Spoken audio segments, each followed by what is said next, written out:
What's up, nerds? We're back with a second video today. Today was the ending of something that I never thought would end. The Johnny Depp Amber Heard defamation trial. Let's point that out. Defamation trial. I think some people thought like this was all about the abuse and sexual assault.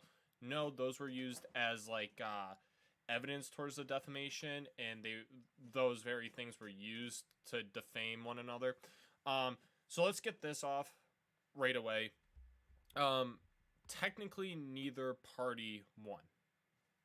Johnny Depp and Amber Heard both won their defamation cases. However, the jury did side with Johnny Depp more. With them siding with him more, he did win more money. He technically won $10 million. Amber Heard won $2 million. So Johnny Depp won $8 million. So yes, Johnny Depp won altogether technically. Both were found guilty of defamation though. But Johnny Depp did come out, the jury sided with him more, saying, hey, clearly Amber Heard's actions hurt you more than what you did to Amber Heard. And personally, if that's the case, it also kind of means like, hey, Amber Heard, you get what you deserve for what you did to him. With that being said, oh, stay chill, guys. With that being said, this is the ending of one of the most batshit crazy things I have ever seen. I have seen some of the most interesting individuals through this trial. I have seen some of the most messed up, like from a psychological standpoint, in terms of specifically on Amber Heard's side. Like, oh my god, that woman is fucking insane. She is out of her mind. The amount of lies that you have to go through to get to this point. Now, don't get me wrong. I think that there was some type of abuse on both sides. I do think that she instigated this violence more than Johnny did.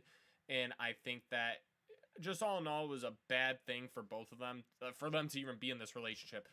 But let me tell you, this has been like, what was this? 6 weeks? 6 weeks. We went through this insane day-to-day coverage too.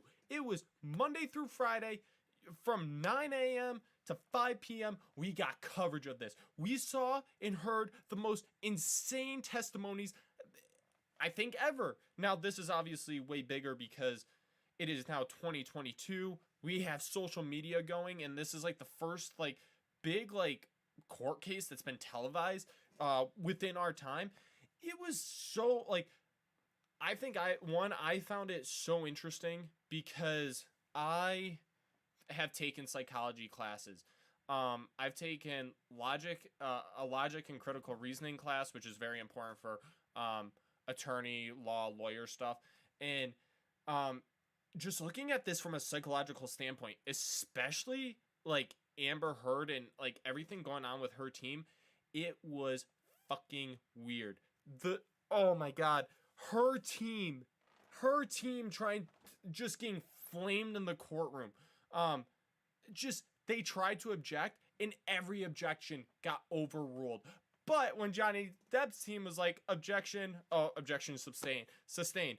It was like her team just looked so unprepared, but that's not their fault either. She did not give them a lot to work with. She created a bunch of lies, and when you create so many lies, it's hard for each individual person to follow these lies. And we saw that with like various people telling like various things in the story where it's like, well, this person said that, but that person said that. Whereas when it came to Johnny Depp's side, it was very consistent from person to person. And then the crazier thing was just they had these expert testimonies or whatever, these experts that came in and testified, and then they just get shit on by Johnny Depp's team. Like that psychologist, Dr. Doofenshmirtz, or whatever you want, however you pronounce his name, Doc Brown, Rick Sanchez, whoever that guy was, he was out of his mind. That guy, he was, oh my god, he was he basically got discredited for all the stuff that he said because it wasn't ethical and whatnot. And then he's like barking at Johnny Depp's lawyers and he's like getting all sassy and stuff. And it was like, my God, like you're never going to see something like this. Well, we may see something like this again, but it was just, oh, like the thing is like when it comes to Amber Heard and Johnny Depp, um, don't get me wrong, they are real, they're real people, but they're not real people. So when I say they're not real people, they are living a life that 99 point like 5% of the world don't live. They are living at this echelon, like is way above all of us, where their lives like they don't make sense to the average person. They're not like having to worry about like these very minuscule things that we have to worry about in life. Their life is like, it's obviously they're acting and celebrity stuff, which that whole celebrity thing, that's just not normal in general, having like all these like people like even like putting a video out here on YouTube. Like say I had 1 million subscribers, that is nothing compared to what they have in terms of fans outside of here. They have hundreds of millions of people that know them and support them.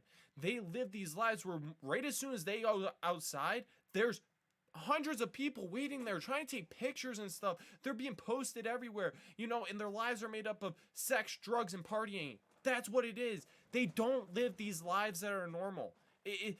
They're not real people in that sense. The only thing that makes them human is the anatomical and physiological aspects of them, but how they live life is not real.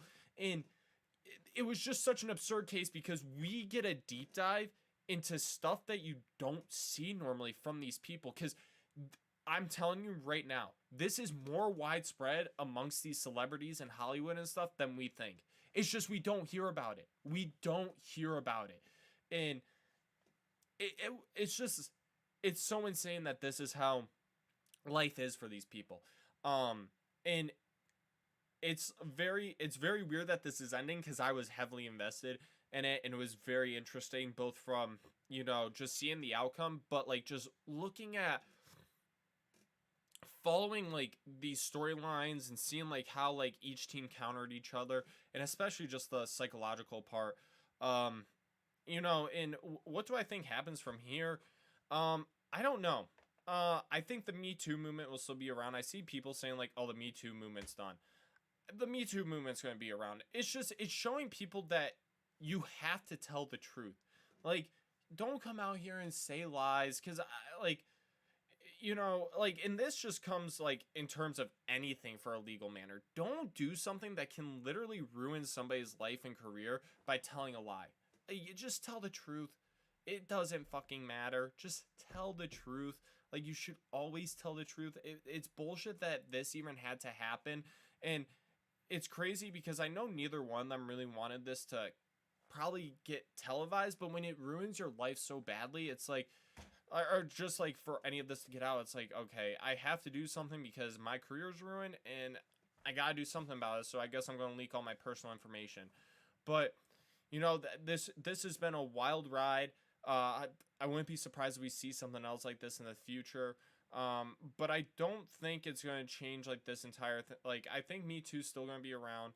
And I'm fine with that. Like, as it should be. It's like fucked up what people are getting away with and like can scare people, I guess, into and keep them away from telling their stories. But I do think now we'll start to see more male individuals come forward. Maybe, not sure. I can understand why it would be super hard for anybody to come out with this stuff, but yeah, this has been a wild past like 6 weeks. I'm kind of upset it's over, but I understand that it has to end at some point because it was, man, they had some wacky people up there. Camille Vasquez, bravo, you were the star of the show. What was the other guy's name? Benjamin Ben something. He was the male lawyer for Johnny Depp. Great job, great people. But yeah, no, like I still don't know what my point of view is. Like, I definitely think they were both in the wrong in some way in terms of there was definitely mutual abuse. But from what people say, especially Kate Moss coming out and stuff talking about Johnny Depp in front, I've seen online from people that know him, especially women that are close. It seems like, they said he was not an abusive person. Yes, he had like these violent outbursts and stuff that happened, but he was never violent towards them. So from I can get from that is maybe he definitely laid his hands on Amber Heard at some point, and I think it was probably self-defense. If he did in terms of attacking her, I wouldn't be surprised either, but I think that she was the true instigator in this. It's terrible that any of this happened and that this obviously came out, but I do think it was just interesting for the world to see like these different lives that are going on, and to show people that it's not like a one-sided thing, that it can just be women, it can be men too that are getting abused. But yeah, it was definitely interesting 6 weeks.